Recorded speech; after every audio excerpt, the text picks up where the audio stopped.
Hey VC, how's it going? Right, okay, this is a thread response for Midge at Midge's Vinyl Gems. Midge is celebrating 12 months in the VC, which is fantastic. If you don't know his channel, check it out. I'll put a link below. Yeah, great channel, always entertaining, shows loads of good records, loads of interesting stuff, a lot of stuff that I don't know, which is what I suppose what we want from a VC video, to learn something and have something to check out, so that's cool. I have met Mitch. He's a lovely chap, albeit a little bit of a smart ass. I mean, if you're going to arrange a music quiz, I perhaps wouldn't invite him, but that aside, lovely guy, big Porter Wagoner fan, so that's got to be a good thing. Right, so he's asked us to show some album covers featuring hats. Midge is a big hat wearer, so there you go. Right, so starting off, this an obvious place to start. This is Hats by the Blue Nile. Now, I don't say this very often, but I think this album is a record that everybody should own, because I think everybody would benefit from owning this record. One of the best records of the 1980s. I'd certainly say it's a top 10 from the 80s for me. And a little bit like Talk, a really distinctive sound, really distinctive vocalist, Talk with Mark Hollis, Blue Nile with Paul Buchanan, sublime vocalist.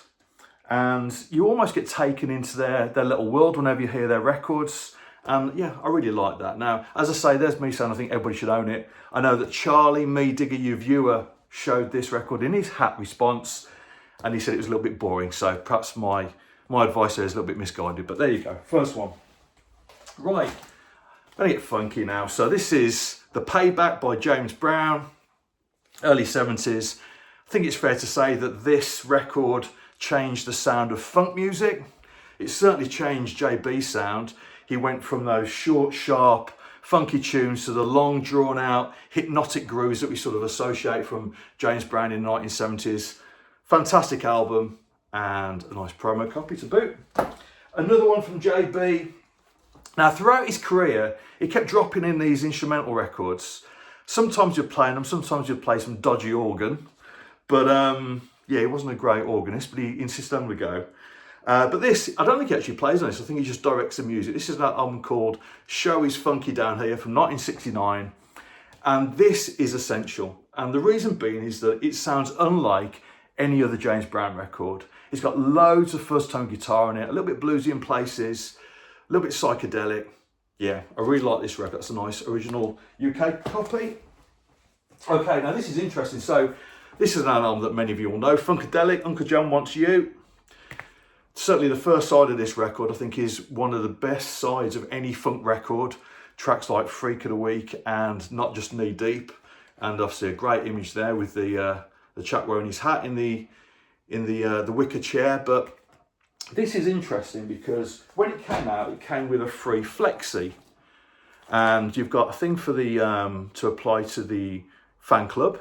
But also the flexi, it's got a tune on it.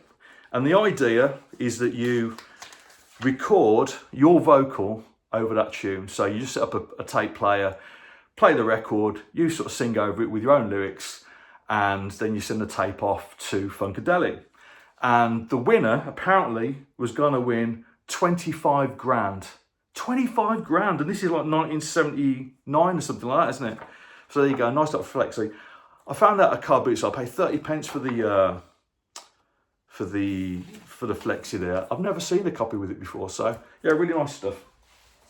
Okay, another hat lover, Marvin Gaye. He always wore a beanie, didn't he, around this sort of period. This is Marvin Gaye live, lovely live record. I think he wears that same hat on the cover of Let's Get It On, doesn't he? But yeah, really nice stuff. Talking about great live albums with the artist wearing a hat, you've got to go with Donny Hathaway, live at the Bitter End from 1971. One of my favourite soul records. Obviously, he had an incredible voice in Donny Hathaway.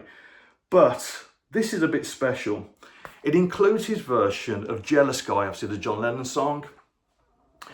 Better than the John Lennon original. I actually prefer the Roxy Music version to Lennon's version, but this again surpasses the Roxy version as well. So if you don't know it, check it out. He gives that song a real groove, and his voice just sounds beautiful. What we got next? Right, a little bit more up to date, albeit sort of 20, 25 years ago.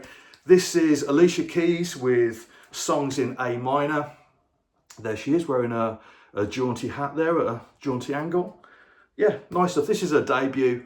Obviously a big tune when she came out was Falling, but she does a nice cover of the Prince tune, How Come You Don't Call Me Anymore, which is a really nice version of that. So there you go. Right, a little bit of reggae. I've hardly got any reggae in this room at the moment, so I've just pulled this one out. Derek Morgan, Looking As Cool As You Like. Fair play, that'll do. Back to the 90s. This is the Dream Warriors. If you might remember a couple of their big tunes, Wash My Face in My Sink, stuff like that. Nice little bit of early 90s hip hop. And you can see the guy at the back there is wearing a baseball cap. Now, baseball caps, perfectly okay if you're playing baseball. If you're not playing baseball, no, I'm not having that. But anyway, we'll let them get away with it on this instance. So, right, similar time, The Family Stand, their album Chain, but this features that massive tune, Ghetto Heaven. Man, that was great back in the day, and I played that quite recently, so yeah, still sounds great. Right, early 80s boogie. This is Goody, and he's got his whole ice cream man image thing going on there. I'm not sure about that, but he's actually eating an ice cream, isn't he, or a lollipop or something. But yeah, nice record. The track on here though is a real slow jam. Track 2, You and I might play a clip of that at the end of the video. Very cool. Okay, late 70s disco funk. This is Chicago Gangsters with Life Is Not Easy Without You. They put out a couple of albums in the early 70s which are really expensive. I haven't got the original copies of those first two records. This is a bit cheap. You get this for about 20 quid. And I played this last night. Absolutely fantastic. I mean, I hadn't played it for quite a while, but yeah, I'm glad I pulled that one out. And that's a nice thing about these thread videos. It makes you play records that you perhaps haven't played for a little while. So that's a cool one. Right, just a couple more. Bobby Womack. I didn't want to pick out any country artists because, of course, all country artists wear cowboy hats, don't they? So that's cheating a little bit. But Bobby Womack made his own country record back in 1976, I think it was it? Yeah, 1976. And there they all are, on their horses, wearing their cowboy hats, looking as cool as you like. It's an okay record. He was an interesting artist, actually, Bobby Womack, because he's a soul singer, but not just a soul singer. He tried his hand at everything, really. Just a great songwriter and a great interpreter of other people's songs as well. So yeah, really nice stuff. And finally, Steely Dan with their album The Real Scam. Why are you showing this, John? There's no hat in sight, but it does feature the song The Fez, which is, I say, this is my favourite Steely Dan album, and The Fez is actually my hat of choice. So there you go. Well done, Midge. And yeah, here's to another 12 months. Cheers.